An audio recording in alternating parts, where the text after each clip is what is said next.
En este video, su servidor, Julián Pot y Jaime Guillén, les presentaremos lo que son las pruebas de hipótesis de 1 y 2 muestras. Ahora, hablando de los conceptos generales, una hipótesis estadística es una aseveración o conjetura respecto a una o más poblaciones. No se sabe con absoluta certeza la verdad o la falsedad de una hipótesis estadística, al menos que se pueda examinar a toda la población. Ahora, en vez de esto, se toma una muestra aleatoria de la población de interés y se utilizan los datos contenidos en ella para proporcionar evidencia. Esta debe respaldar o no la hipótesis. Ahora, esta evidencia de la muestra que es inconsistente con la hipótesis planteada conduce a rechazo de la misma. El rechazo de una hipótesis implica que fue refutada por la evidencia de la muestra. En otras palabras, el rechazo significa que existe una pequeña probabilidad de obtener la información muestral observada cuando, de hecho, la hipótesis es verdadera. Por otro lado, es muy importante enfatizar que la aceptación, más bien la falta de rechazo, no descarta otras posibilidades. Como resultado, el analista de datos establece una conclusión firme cuando se rechaza una hipótesis. Cuando el analista de datos formaliza la evidencia experimental con base en la prueba de hipótesis, es muy importante el planteamiento formal de la hipótesis. La hipótesis nula y la hipótesis alternativa. La estructura de la prueba de hipótesis se establece cuando el término hipótesis nula, el cual se refiere a cualquier hipótesis que se desea probar, se denota con h subíndice 0. El rechazo de hipótesis nula conduce a la aceptación de una hipótesis alternativa, que se denota con h subíndice 1. La hipótesis alternativa, h subíndice 1, por lo general representa la pregunta que se va a responder o la teoría que se va a probar, por lo que su especificación es muy importante. La hipótesis nula se opone a la hipótesis alternativa y a menudo es el complemento lógico de H1. Para esto deben haber dos posibles conclusiones: rechazar la hipótesis nula a favor de la hipótesis alternativa debido a evidencia suficiente en los datos, o no rechazar la hipótesis nula debido a evidencia insuficiente en los datos. Consideremos el siguiente caso. Se sabe que después de un periodo de 2 años, cierto tipo de vacuna contra un virus que produce resfriado ya solo es 25% eficaz. Supongo que se eligen 2 personas al azar y se les aplica una vacuna nueva, un poco más costosa, para determinar si se protege contra el mismo virus durante un periodo más largo. En este caso, la hipótesis alternativa es que la nueva vacuna es mejor, y esto equivale a poner a prueba la hipótesis de que el parámetro binomial para probabilidad de un éxito en un ensayo, dado que es P igual a un cuarto, contra la alternativa, que es P menor a un cuarto. Es decir, nuestra hipótesis nula es que P es igual a 0.25 y la alternativa es que P es mayor a 0.25. Para explicar los siguientes conceptos, empezando por el estadístico de prueba, exploraremos un ejemplo. El estadístico de prueba en el cual se basa nuestra decisión es X, que sería el número de individuos en nuestro grupo de prueba que reciben protección de una nueva vacuna durante un periodo de al menos 2 años. Los valores posibles de X de 0 a 20 se dividen en dos grupos: los números menores o iguales que 8 y aquellos mayores que 8. Todos los posibles valores mayores que 8 constituyen la región crítica. El último número que observamos al pasar la región crítica se llama valor crítico. En nuestro ejemplo, el valor crítico es el número 8, por lo tanto, si X es mayor a 8, se rechazaría la hipótesis nula, a favor de la hipótesis alternativa. Si X es menor o igual a 8, no se rechaza la hipótesis. Ahora, explicamos la probabilidad de un error tipo 1. El procedimiento de toma de decisiones recién descrito puede conducir a cualquiera de dos conclusiones erróneas. Por ejemplo, es probable que la nueva vacuna no sea mejor que la que se utiliza en la actualidad, o sea, que la hipótesis nula es verdadera. Y, sin embargo, en este grupo específico de individuos seleccionados, más de 8 pasan el periodo de 2 años sin contraer el virus. Si rechazamos la hipótesis nula a favor de la hipótesis alternativa, cuando de hecho la hipótesis nula es verdadera, se comete un error que se comete como o se conoce como el error de tipo 1. Ahora, si 8 o menos miembros del grupo superan exitosamente el periodo de 2 años y no concluimos que la nueva vacuna es mejor, cuando en realidad sí lo es, bueno, se comete un segundo tipo de error, el de no rechazar la hipótesis nula, cuando en realidad sí es falsa. A este error se le conoce como el error de tipo. Ahora, cuando probamos cualquier hipótesis estadística, hay 4 situaciones que posiblemente se van a presentar. Estas les van a determinar si la decisión es correcta o no correcta. Por ejemplo, cuando no rechazamos la hipótesis nula y esta de hecho es verdadera, pues la decisión está correcta. Pero cuando no la rechazamos y esta es falsa, entonces se comete el error de tipo 2. Ahora, de siguiente manera, si rechazamos esa hipótesis nula y esta en realidad era verdadera, cometemos el error de tipo 1. Y si esta pues termina siendo falsa y si se rechaza la hipótesis nula, pues ya estamos tomando la decisión correcta. Ahora, la probabilidad de cometer ese error de tipo 1 se llama el nivel de significancia. Se denota con la letra griega alfa. Ahora, en el ejemplo, un error de tipo 1 ocurriría si más de 8 individuos inoculados con la nueva vacuna superan el periodo de 2 años sin contraer el virus y los investigadores concluyeron que la nueva vacuna es mejor, cuando en realidad es igual a la vacuna que ya se utilizaba. Ahora, esto se puede hacer la comprobación con el siguiente cálculo. Alfa es igual a la probabilidad del error tipo 1, que sería igual a la probabilidad de que x, ¿sí?, sea mayor a 8 cuando p es igual a un cuarto. En la comprobación se puede ver que alfa es igual a la probabilidad del error del tipo 1, que se puede considerar como el cálculo de la probabilidad de que x sea mayor a 8 cuando el parámetro de binomial p es igual a un cuarto. Esto se puede tomar considerando los términos del 1 al 9, ¿sí?, que sería de x al 20, considerando el p de un cuarto, o el complemento, tomando 1 menos los términos del 0 al 8. Esto resultaría entre 1 menos 0.9591, tomando el segundo caso, tomando el complemento de los términos del 0 al 8, el complemento de lo que estamos intentando calcular, y nos resultaría en que sería un total de 0.0409. La probabilidad es del 4%, 4.09%.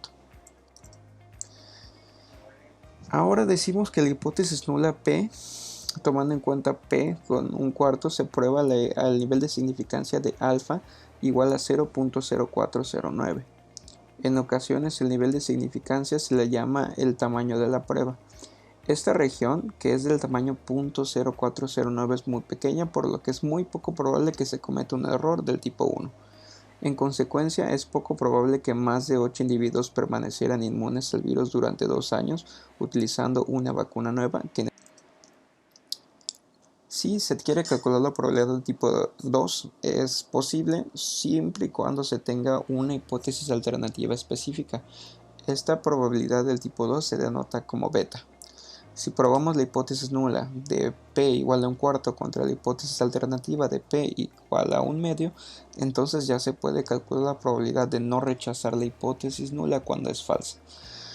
Ahora, simplemente se calcula la probabilidad de obtener 8 o menos en el grupo que supera el periodo de 2 años, cuando p es igual a un medio. En este caso, beta, que sería igual a la probabilidad del error tipo 2, que sería tomar en cuenta la probabilidad de que 8 sea menor o igual a 8 cuando p es igual a 2 medios. Hacemos el mismo cálculo ahora sí considerando los términos del 0 al 8 con p de un medio. La sumatoria de eso nos da una probabilidad de 0.2517. Esto es una probabilidad grande que indica que hay un procedimiento de prueba en el cual es muy probable que se vaya a rechazar la nueva vacuna cuando de hecho es mejor que la que se usa actualmente. El papel que desempeñan alfa y beta y el tamaño de la muestra. Bueno, lo que veremos ahorita es cómo funcionan alfa, beta y el tamaño de la muestra en la función de probabilidad de cometer un error tipo 1 o cometer un error tipo 2. Si deseamos disminuir la probabilidad de que suceda alfa, o sea, un error tipo 1, también tendremos que tomar en cuenta que estamos incrementando la probabilidad de que suceda un error tipo 2, o sea, beta. Y viceversa, si quisiéramos disminuir la probabilidad de que sucediera beta, incrementaríamos la probabilidad de que sucediera alfa. O bien, podríamos incrementar el tamaño de la muestra y así minimizar las probabilidades de ambos. Para ilustrar esto de mejor manera, tomemos el problema que ya estábamos usando, pero ahora aumentaremos el tamaño de la muestra. Vamos a tomar 100 individuos aleatorios, y lo que vamos a tomar, si más de 36 miembros del grupo superan el periodo 2 de 2 años, rechazamos la hipótesis nula de P igual a un cuarto. Ya aceptamos la hipótesis alternativa P mayor a un cuarto. El valor crítico ahora es 36. Todos los posibles valores mayores de 36 constituyen la región crítica y todos los posibles menores o iguales que 36 caen en la región de aceptación. Para determinar la probabilidad de cometer un error tipo 1, debemos utilizar la aproximación a la curva normal con mu es igual a n por p, donde n es nuestro tamaño de muestra y p es la probabilidad de que queremos que suceda. Entonces, en este caso tendríamos 100 por nuestra probabilidad, que es un cuarto, y esto es igual a 25. Y debemos obtener sigma, y sigma es igual a raíz de n por p y por q, donde q es el complemento de las probabilidades. En este caso, sigma será igual a la raíz de 100 por un cuarto por 3 cuartos, y esto nos da un igual de 4.33. Y ahora necesitamos el área bajo la curva normal a la derecha de x igual a 36.5, que es el valor crítico. Y el valor z correspondiente es z es igual a nuestro valor que queremos, que es 36.5, menos mu, que nuestra mu nos dio 25, entre nuestra sigma, que nuestra sigma nos dio 4.33. Y esto nos da un total de 2.66. Y ahora, calculando alfa, alfa es igual a la probabilidad del error del tipo 1. Y el error del tipo 1 es que x sea mayor a 36 cuando la probabilidad es de un cuarto, porque es la probabilidad que vamos a manejar en la hipótesis nula. Y como lo que queremos es el acumulado, entonces tenemos 1 menos la probabilidad de z menor o igual a 2.66. Y esto es igual a 1 menos 0.9961, y eso es igual a 0.0039. Entonces nuestro valor de alfa, que es nuestra probabilidad de cometer el error tipo 1, es igual a 0.0039. Lo que quiere decir que es muy baja. Lo que quiere decir es que es muy poco probable que cometamos un error tipo 1. Ahora, vamos a calcular el error tipo 2. Si mi hipótesis nula es falsa y el verdadero valor de mi hipótesis alternativa es la probabilidad de un medio, determinamos la probabilidad de un error tipo 2 usando la aproximación de la curva normal, como lo hemos hecho anteriormente. Entonces vamos a tomar mu y vamos a poner igual n, que es el número de la muestra, por p.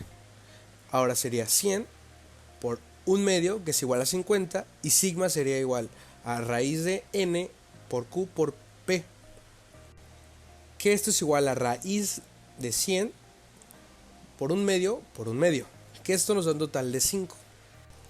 Y para calcular z vamos a tomar 36.5 menos 50 entre 5, y eso nos da un total de menos 2.7.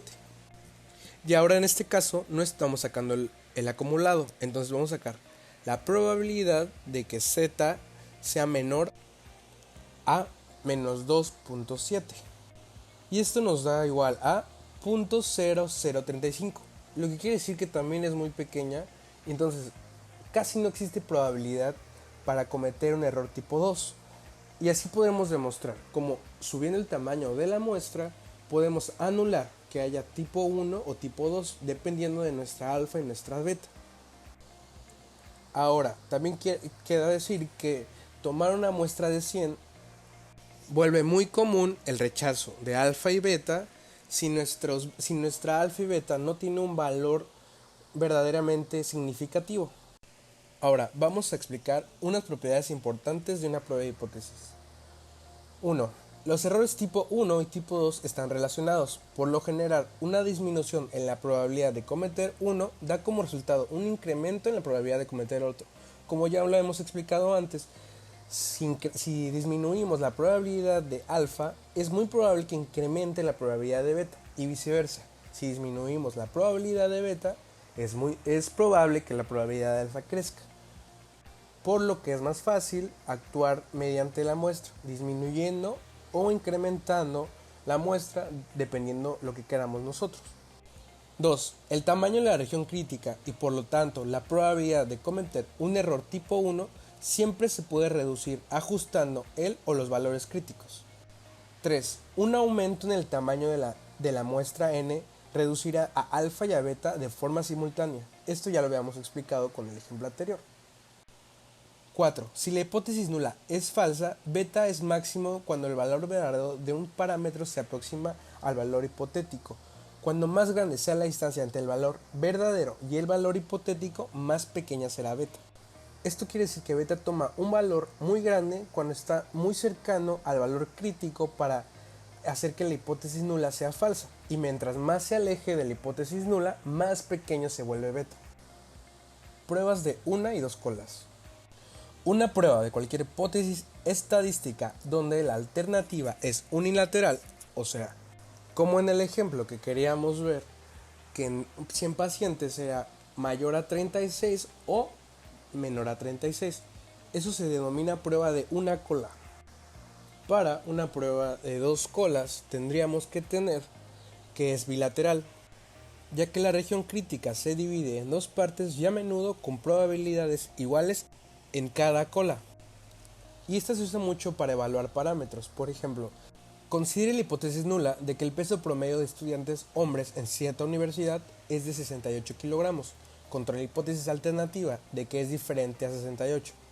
Es decir, estamos probando que o es 68 o no es 68. Entonces es unilateral, es o no es. Y por lo regular se encuentran parámetros y las probabilidades se dividen de manera equitativa.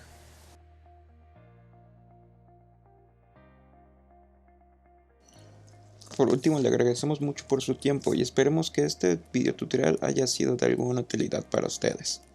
Hasta la próxima, eso fuimos Julián Pot y Jaime Guillén.